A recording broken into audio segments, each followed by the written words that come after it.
it was one of those life-changing experiences. 13 of us loaded up on a plane and traveled across there. And personally, I had never been out of the country before, so traveling to a developing world was interesting and very, it was one of those experiences that you will never forget. My favorite experience probably be working with the orphans specifically, because the joy, the hope, and the love for one another that they had and they shared with one another was very special. And it was something that I could take from them and learn and, bring it back and apply it to my life. The things that they had been through. And they were still able to have joy and hope and love in their hearts and just share it with other people. So that was one of the really impactful things that I experienced, and the different things that we were involved with, knowing that you were making a difference in a developing world and for other people, using your talents, your skills, to help others. Even before the trip, I had that in mind. I didn't personally have a lot of faith in the trip itself. Partly that was because it was very difficult to understand what we were trying to do. A very complex arrangement we had set up. Before the trip, it was impossible to know who actually owned what, who had what interests, where the kids were, where we were going to be. During the trip, that changed very quickly, and almost everyone had a powerfully, just a gripping learning experience. Well, my main project was working on the water well with another team that was working there, the Willamette medical team. And so I got to spend 3 days with them, and I also got to take some of the kids from the Wellington orphanage with me for 2 of those days. Clearing the fields and cultivating the garden beds, and throughout the week, that's the majority of what we did. They had raised beds, and we got them all set up, and we had different varieties of okra, cucumbers, eggplant, and peppers.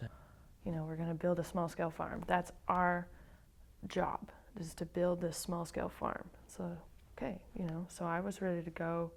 I didn't know we were going to be working with orphans. I didn't know we were going to, be like trying to dig wells. I didn't know how close to the town we were. I had a picture of the facility. So my job, I looked at soil maps before I went. I looked at what kind of plants we were going to plant, the irrigation system, and that was it.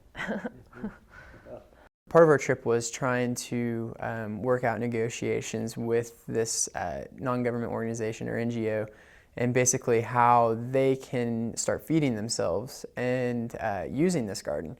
And so I guess by the system in place would be making sure that the ones who actually have the ability to get the kids from the orphanage to the site where the garden is actually follow through and go with the plan and get the kids there to make sure that the food's being taken care of. And I think both parts are probably just as challenging, because the kids, they want to learn, but they don't have a lot of background in agriculture because of the war.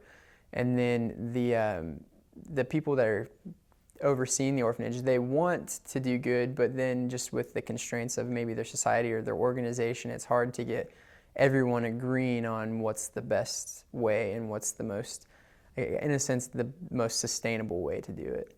Looking at the nutrition of the Wellington Orphanage in Sierra Leone, and we are going to be building a linear programming model from the nutritional information from the food in Sierra Leone.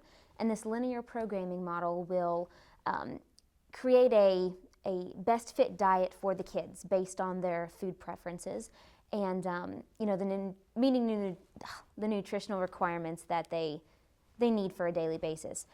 So while I was over there, I had the opportunity to give the orphans a survey. Which foods do you like, which foods do you don't like, or do you not like, and rank them so that whenever we create this nutritional menu for them or their diet, that it's foods that they would, like to eat. With the kids, there really wasn't much of a language barrier. I kind of thought there was going to be going into the trip, but just working with the kids, teaching them, I had an opportunity to kind of mentor one student about agriculture and horticulture, and that was really the biggest thing. And just to see how little they had, but yet how happy they were, because like in my eyes, they didn't have a whole lot, but to them they had everything they needed. Their life was on a slower pace, and they all seemed just happy. it definitely made me more appreciative of all the things that I have here, like food, water, electricity. I went in thinking that if I didn't expect to be able to change anything, if I didn't expect to be able to learn anything, I would be able to be a blank slate and be more accepting for whatever sort of situation happened. And that's what occurred. That's what changed me the most. The fact that I wasn't expecting any changes, but I saw great potential for them. I wasn't expecting to see much hope, and I saw lots of it. And in fact, I am now that person who comes back from Africa and tells people about it in serious tones. They ask, how was your vacation? I said, no, it wasn't a vacation. They say, oh, well, did you have fun? And I say, it wasn't for fun. It wasn't about fun. Fun is completely optional on a trip like this. It's not for fun. And then I get very serious, and some people, they like it. Some people, they just think it's a little overwhelming when I tell them about the trip. I think I'm going to join, after going on this trip, the Peace Corps is probably something that I'm going to do as soon as I get my undergraduate and go into the developing world and help people, it's just make better lives for themselves. I'm so fortunate to live in America and be able to go to college, and have a mother and a father. And so going there saying, I want to help these people because I'm so fortunate to have what I have.